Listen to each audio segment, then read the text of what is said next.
خود شرمین کو بھی اب اپنے ماں باپ کی عدم توجہ زیادہ ڈسٹرب نہیں کرتی تھی۔ وہ اب جوان ہو رہی تھی اور اسے اگر کچھ چاہیے ہوتا تھا تو وہ اس کے منہ سے نکلتے ہی اس کے سامنے حاضر ہو جایا کرتا تھا۔ زندگی کی تمام تر آسائشیں اسے مہیا تھیں، لیکن اگر اب بھی اس کی کوئی کمزوری تھی تو وہ حسن تھی۔ وہ چیزوں اور انسانوں میں حسن خود بخود تلاش کر لیا کرتی اور کسی بھی قیمت پر وہ چیزیں حاصل کر لیتی یا انسان ہونے کی صورت میں اسے اپنا دوست بنا لیتی۔ یہ اس کی زندگی میں رہنے والی پرفیکشنز میں سے ایک اہم پرفیکشن تھی۔ شازیہ اگر اس کی کلوز فرینڈز میں سے ایک تھی، اس نے شازیہ کو کبھی بھی اپنی ذات اور اپنی فرینڈشپ سے کوئی فائدہ نہیں پہنچایا تھا۔ اس کے شازیہ کو کبھی کبھار کسی مہنگے تحفے کی عادت نہیں ڈالی گئی تھی جو کہ وہ اپنی کلاس کی دیگر امیر زادیوں کو برتھ ڈے پر دے دیا کرتی تھی، اور نہ ہی وہ کبھی شازیہ کو اپنی بڑی سی شاندار گاڑی کی سیر کرانے کہیں لے کر گئی تھی، کیونکہ بقول اس کے اسے ہر شخص کو اس کی اوقات میں رکھنا بخوبی آتا تھا۔ مگر حیرت انگیز طور پر شازیہ نے کبھی ان خصوصی مراد کے حصول کی نہ کبھی فرمائش کی تھی، نہ شرمین نے اس کے رویے میں ایسی سہولیات کی کوئی حسرت محسوس کی تھی، کیونکہ کہیں نہ کہیں شازیہ کو اپنی جڑیں یاد تھیں، اور وہ خود بھی اپنی اوقات سے زیادہ کی خواہش کرتی تو کیسے کرتی، یہ سب اس کے خون میں کہیں تھا ہی نہیں۔ وہ ایک شکر گزار جوڑے کی شکر گزار اولاد تھی جو ایسی حالت میں خوش تھی کہ آج اس کے سارے بہن بھائی اپنے اپنے سرکل میں بہت اچھی تعلیم حاصل کر رہے تھے، اور اس کے نزدیک بڑی کامیابی بس یہی تھی۔ کالج سے گھر آئے اسے کئی گھنٹے بیت چکے تھے اور اب اسے شازیہ پر ایک بار پھر شدید غصہ آیا تھا۔ شی از سو مین، اس نے لیٹے لیٹے بڑبڑایا تھا۔ کیا قیامت آ جاتی اگر شازیہ کی بچی اس گائے سے میرا انٹروڈکشن کروا دیتی۔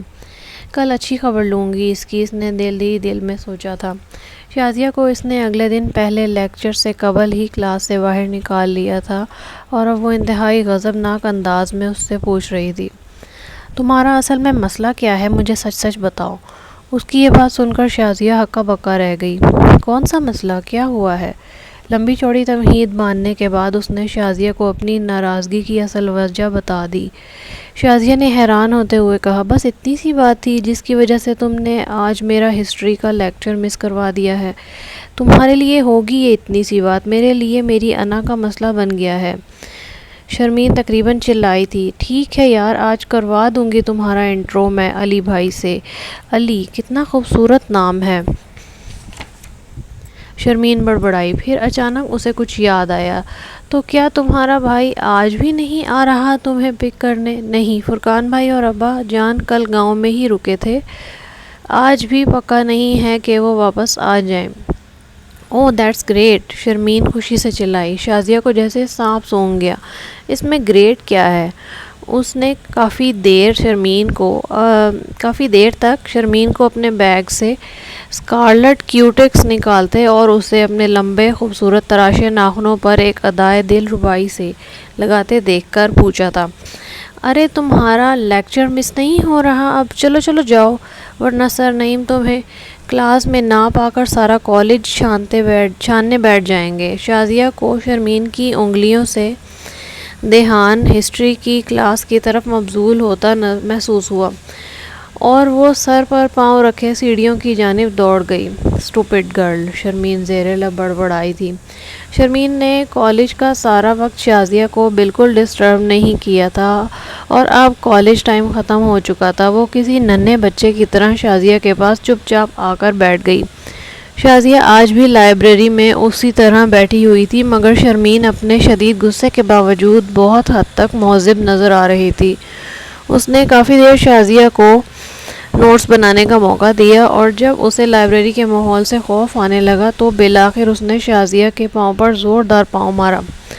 اچانک پڑنے والی ضرب کی تکلیف سے شازیہ کے منہ سے بے اختیار آہ نکلی، اور اس سے پہلے کہ وہ آج بھی لائبریرین کے ہاتھوں ذلیل کی جاتی دونوں اٹھ کھڑی ہوئیں۔ حد ہوتی ہے شرمین، ویسے اچھا اب یہ ڈائلاگ کسی اور کو سنانا، شرمین نے لاپرواہی سے کہا۔ شازیہ نے اس کا چہرہ بغور دیکھا اور وہ دیکھتی ہی رہ گئی۔ شرمین نے چہرے پر اچھا خاصا میک اپ لگایا ہوا تھا. اس کی گہری سیاہ آنکھیں، ان پر لگایا سیاہ آئی لائنر اور مسکارا ان کی خوبصورتی میں کچھ اور اضافہ کر رہا تھا. ہونٹوں پر گہری میرون لپسٹک، کانوں میں جھولتے بڑے بڑے دائرے نما earrings, high ponytail سے بندھے اس کے سیاہ بال جو پیشانی پر تھوڑے تھوڑے فاصلے پر خوبصورتی سے کٹے ہوئے تھے، اپریل کی دوپہر میں سرخ ہوتے یا شاید کسی سے لمبے انتظار کے بعد ملنے کی خوشی میں سرخ. اس کے گال، سب کچھ بے انتہا حسین تھا. اس کے ایک ہاتھ میں برانڈڈ گھڑی اور دوسرے ہاتھ کی کلائی پر بے تحاشا بریسلیٹس تھے. یہ تیاری کس لیے ہے محترمہ؟ کالج سے سیدھا کسی پارٹی میں جانا ہے کیا؟ شازیہ نے بے اختیار پوچھا تھا. Shut up! وہ اسے تقریباً گھسیٹتے ہوئے کالج کے مین گیٹ تک لے آئی تھی. شرمین، تم مجھے ٹھیک نہیں لگ رہی آج. شازیہ، وہ دیکھو، وہی بس تو نہیں ہے تمہاری؟ اس نے شازیہ کی بات کو یکسر نظر انداز کرتے ہوئے کہا. شازیہ نے بس اسٹاپ کی طرف دیکھا. وہاں اب بس میں سوار ہونے اور اترنے والوں کا بے انتہا رش نظر آ رہا تھا. پھر شرمین کی آواز پر وہ چونکی. ہے لک، دیر ہی از! شازیہ نے پھر گردن گھما کر دیکھا اور وہاں واقعی وہ شخص اسے نظر آیا. وائٹ شرٹ اور بلو جینز میں ملبوس وہ دراز قد نوجوان اب شازیہ کو دیکھ چکا تھا اور اسی کی جانب بڑھ رہا تھا. السلام علیکم، اس نے ان کے قریب آتے ہی کہا. وعلیکم السلام، شازیہ نے جواب دیا. شرمین اس دوران اپنے موبائل پر مصروف ہونے کی اداکاری کر رہی تھی. علی بھائی، ان سے ملیں، یہ میری فرینڈ شرمین ہے. شرمین نے اپنے نام پر مصنوعی طور پر چونکنے کی ایکٹنگ کی اور سن گلاسز اتار کر شازیہ سے انتہائی معصومانہ انداز میں گویا ہوئی. شازیہ، کیا ہوا؟ شازیہ نے شرمین کی طرف دیکھا. وہ اب بھی بے حد معصوم بنی اسے حیرت سے دیکھ رہی تھی. میں کہہ رہی تھی کہ شرمین، یہ علی بھائی ہیں، ہمارے نیبر اور فرقان بھائی کے بیسٹ فرینڈ. شازیہ نے کچھ نہ سمجھ میں آنے کے باوجود ایک لمبی وضاحت دی. علی نے شرمین کی طرف دیکھا اور سلام کیا. السلام علیکم. او وعلیکم السلام. اسکارلیٹ انیملڈ فنگرز اب شازیہ نے علی کی جانب بڑھتے دیکھیں. علی نے ایک لحظہ بھر توقف کیا اور پھر بڑی آہستگی کے ساتھ اس سے مصافحہ کر لیا. Nice to meet you, Sharmeen نہایت ادب سے گویا ہوئی. اوس سے بھیگی سڑک پر گاڑی تیزی سے دوڑ رہی تھی. صبح کی کرنیں اب نمودار ہونے لگی تھیں. وہ گاڑی کی پچھلی سیٹ پر بیٹھی کھڑکی سے باہر تیز رفتاری سے گزرنے والی دنیا کو دیکھنے میں مگن تھی. آج فائنلی وہ آزاد تھی. اپنے ہر پلان کو پایا تکمیل تک پہنچا کر اسے عجیب سی بے چینی ہو رہی تھی، جیسے کچھ چھوٹ گیا تھا، یا یوں جیسے اس کا دل کہہ رہا تھا کہ تم پیچھے مڑ کر ضرور جاؤ گی، اور جب جاؤ گی تمہارے ہاتھ کچھ نہیں آئے گا. مثال، تمہاری ممی ہاسپٹل سے کب ڈسچارج ہو رہی ہیں؟ نیلم کے اچانک کیے جانے والے سوال نے اسے چونکا دیا تھا. وہ میری ممی نہیں ہے، اس نے روانی سے کہا تھا. مائیکل نے گاڑی کے بیک مرر سے مثال کی طرف دیکھا جو ابھی تک اسی طرح کھڑکی کے شیشے سے باہر دیکھ رہی تھی. پھر نیلم کی طرف دیکھ کر معنی خیز انداز میں مسکرایا تھا.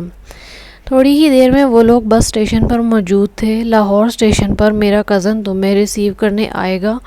فکر کی کوئی بات نہیں ہے، وہ بھی اپنا ہی گھر سمجھنا، نیلم نے اسے بتایا تھا. مائیکل نے اسے ٹکٹ تھمایا. اس نے مائیکل کو پیسے دینا چاہے مگر اس نے انکار کر دیا. رسمی الوداعی کلمات کے بعد مثال بس میں سوار ہو گئی تھی. وہ بے چینی جو تھوڑی دیر پہلے تک محسوس کر رہی تھی اب اچانک ختم ہو چکی تھی. بس مسافروں سے بھرنے لگی تھی. اس نے چادر کے ایک کونے سے اپنے چہرے کو حفاظتی طور پر ڈھانپ لیا. جس وقت وہ لاہور پہنچی رات گہری ہو چکی تھی. مثال کو یاد آیا کہ نیلم نے اسے اپنے پھوپھی زاد کا نام تو بتایا ہی نہیں تھا، نہ ہی حلیہ. وہ اب اسٹیشن کی اس بھیڑ میں اسے کیسے پہچانے گی؟ مثال کو نیلم پر غصہ آنے لگا تھا. اپنا بیگ اٹھائے چادر سے چہرہ ڈھانپے وہ اضطرابی کے عالم میں ادھر ادھر اس نامعلوم کزن کو ڈھونڈنے کی کوشش کر رہی تھی کہ اچانک اسے اپنے کندھے پر عقب سے کسی کی انگلیاں مس ہوتی محسوس ہوئیں. مثال نے چونک کر پیچھے دیکھا. وہاں ایک چھوٹے قد کا واجبی شکل و صورت والا ایک نوجوان کھڑا مسکرا رہا تھا. اس کے دانت جو کہ شاید مسلسل پان کھاتے رہنے کی وجہ سے بری طرح رنگے ہوئے تھے، اس کی رسمی مسکراہٹ کو مزید بڑھا رہے تھے۔ بال لمبے لمبے تھے، شانوں پر بے ترتیب بکھرے ہوئے تھے، کسی گھٹیا تیل میں لتھڑے ہوئے۔ آپ مثال ہیں نا؟ اس نے انگلی کے اشارے سے پوچھا تھا۔ ہاں، مثال نے جواب دیا، میرا نام دلاور ہے۔ میں جی وہ ظفر بھائی جی، مجھے پتہ چل گیا ہے، چلیں جی، یہ تو بڑی اچھی گل ہوئی۔ دلاور بال درست کرتا ہوا آگے بڑھا، لائے جی یہ سامان میں اٹھا لوں۔ مثال 2 قدم پیچھے ہٹی، نہیں اتنا وزنی نہیں ہے، میں اٹھا سکتی ہوں، تھینک یو۔ وہ اب اس شخص کے حلیے اور بات کرنے کے انداز سے کچھ الجھی تھی۔ چلیں جی پھر، ٹیکسی وہاں سے ملنی ہے، دلاور کندھے اچکاتے ہوئے بولا اور ہاتھ کا اشارہ کرتے ہوئے ایک طرف تیز قدموں چلنے لگا تھا۔ مثال بھی اس کے پیچھے پیچھے چل دی۔ وہ جس وقت لاہور پہنچی تھی رات کے 12:30 بج رہے تھے۔ پر سڑکوں پر زیادہ رش نہیں تھا۔ دلاور ڈرائیور کے ساتھ آگے بیٹھا ہوا اپنے موبائل پر مصروف تھا اور مثال کو یوں لگ رہا تھا کہ جیسے وہ اب اپنی زندگی اپنے مطابق جینے کے لیے پوری طرح تیار کھڑی ہے۔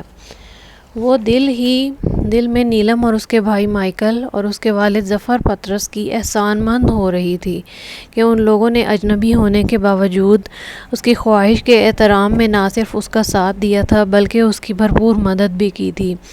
یہ کس کتاب میں لکھا ہے کہ صرف مسلمان ہی مسلمان کے لیے مخلص ہو سکتا ہے؟ نیلم اور اس کے گھر والے عیسائی برادری سے تعلق رکھتے تھے، لیکن اس کے باوجود مثال کے لیے حیرت انگیز حد تک مددگار ثابت ہو رہے تھے۔ ہمیشہ دین کا درس دینے والے کون سا دوسرے مسلمان کے لیے سنسیئر ثابت ہوتے ہیں؟ اسے ایک پل کے لیے اپنے باپ کا چہرہ یاد آیا تھا اور پھر اس نے اپنا سر جھٹک دیا تھا۔ گاڑی اب مین روڈ پر نہیں بلکہ کسی ٹوٹے ہوئے تنگ گلیوں نما راستوں پر گامزن تھی، جہاں کہیں کہیں اسٹریٹ بلب کی روشنی میں بند دکانیں اور گھروں کے پرانے رنگ و روغن زدہ لکڑی کے دروازے نظر آ رہے تھے۔ یہ کون سا علاقہ